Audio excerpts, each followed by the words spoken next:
Muito bem. Nós vamos entrar agora no livro propriamente dito, de Joana de Angeles, O Ser Consciente. E ela trata deste item o bem e o mal, relacionado a condicionamentos. Questão de alta complexidade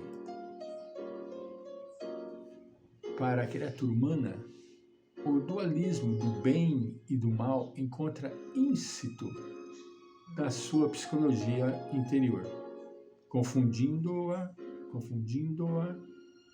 e perturbando-lhe, não raro, o discernimento.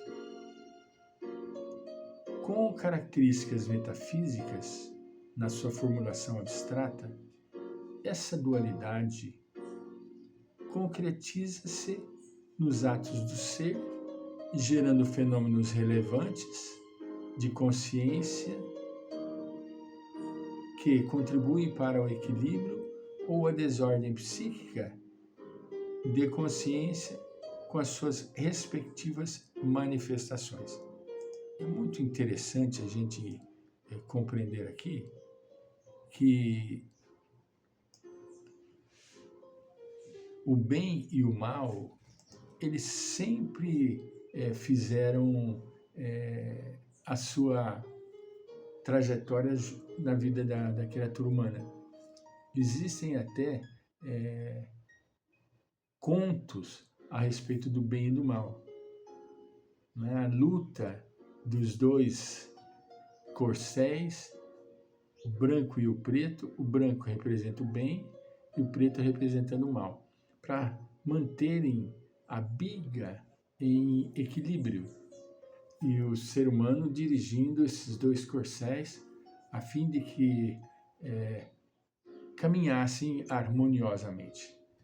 Com características metafísicas na sua formulação abstrata, essa dualidade concretiza-se nos atos do ser, gerando fenômenos relevantes de consciência que contribuem para o equilíbrio ou a desordem psíquica, de acordo com as suas respectivas manifestações. Em todos os períodos da cultura ancestral, encontramos o esforço da religião e do pensamento tentando estabelecer os paradigmas em que se apoiam um e outro para melhor explicá-los. Ontem era uma abstração meramente filosófica ou religiosa, passando mais tarde a fazer parte da ética, no capítulo da moral, avançando historicamente até interessar a sociologia, ao comportamentalismo, à psicologia. O Código de Hammurabi, inscrito em uma estela de diorito, já definia as ações louváveis e as ações reprováveis, simbolizando o bem e o mal, com as respectivas consequências legais no comportamento humano, em relação à criatura, em si mesma, em relação à sociedade e em relação ao seu próximo.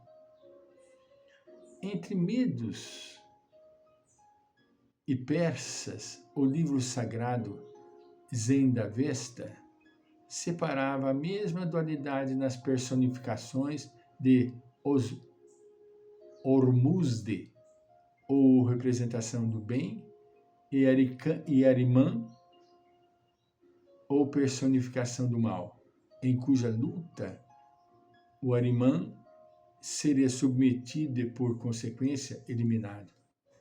A Bíblia, por sua vez, representa o bem nas deidades angélicas e o mal nas demoníacas, ambas, no entanto, sob o controle de Deus, contra quem se rebelara Lúcifer, que, expulso do paraíso, tornou-se-lhe o adversário temerário.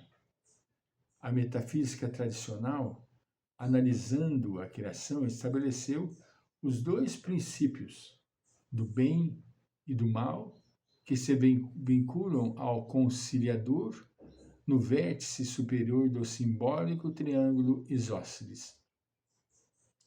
Logo depois, a interpretação chinesa apresentou-os nas duas admiráveis formas cósmicas, o Yin e o Yang, sendo o Yang masculino, positivo, seco e bom, e o Yin feminino, úmido, negativo e frio, que se conciliam sob o comando da suprema perfeição ao confundirem-se, gerando a harmonia.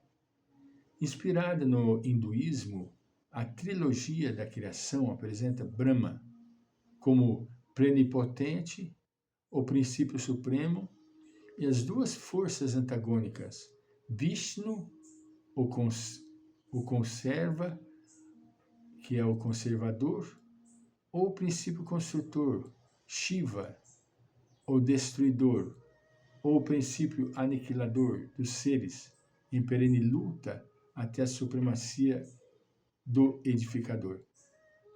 Das concepções pretéritas à realidade presente, filosoficamente o bem é tudo quanto fomenta a beleza, o ético, a vida, consoante a moral, e o mal vem a ser aquilo que se opõe ao edificante, ao harmônico, ao bem. Sociologicamente, o bem contribui para o progresso e todas as realizações que promovem o ser. O grupo social e o ambiente expressam-lhe a grandeza, a ação concreta que resulta da capacidade seletiva de valores éticos para a harmonia e a felicidade. Com efeito, o mal decorre de todo e qualquer fenômeno que se opõe ou conspira contra esse contributo superior. A psicologia não poderia ficar indiferente a essa dualidade que existe no ser humano, remanescendo como as suas aspirações de crescimento e elevação do nobre e equilibrado, do saudável e propiciador da paz. Ao mesmo tempo, o ativismo nos instintos agressivos propele-o para a violência, quando deseja possuir, para o vilipêndio, quando se sente diminuído, para o grotesco e vulgar, quando derrapa no menosprezo de si mesmo.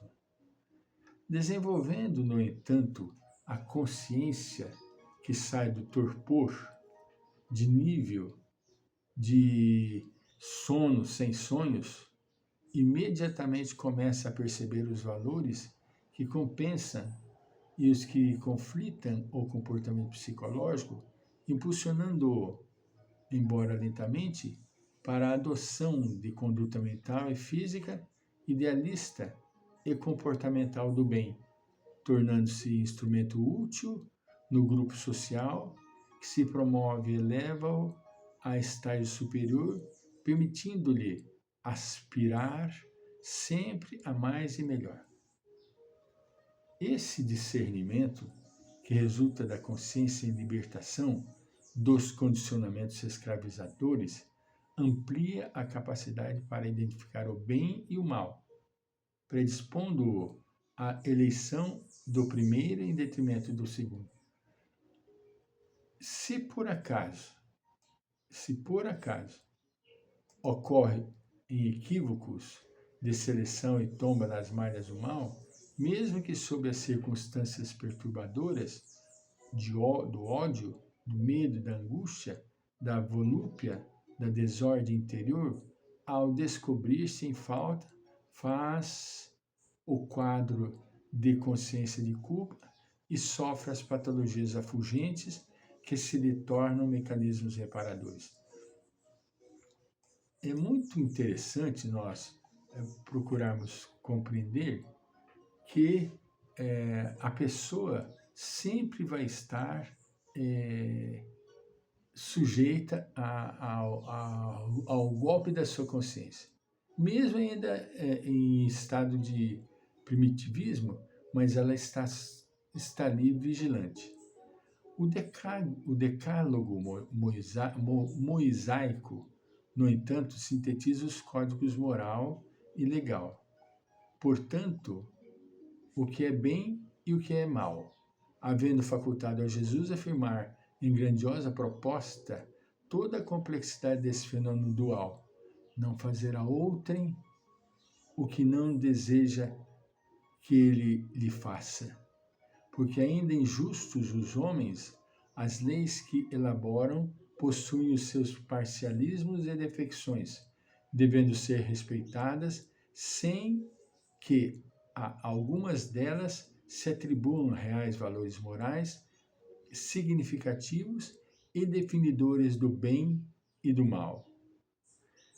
E esse mal, aliás, transitório e temporal, que o propele às ações inóbeis, aos sofrimentos, é remanescente atávico do seu processo de evolução, que será ultrapassado à medida que amadureça psicologicamente e se lhe desenvolvam os padrões de sensibilidades e consciência para adquirir a integração do cosmo, liberado das injunções dolorosas inferiores. O indivíduo vai, mesmo ainda sob o efeito das suas ações infelizes, ele vai lenta e gradativamente despertar do sono que está lhe promovendo sofrimento e dor. Boa tarde, irmãos.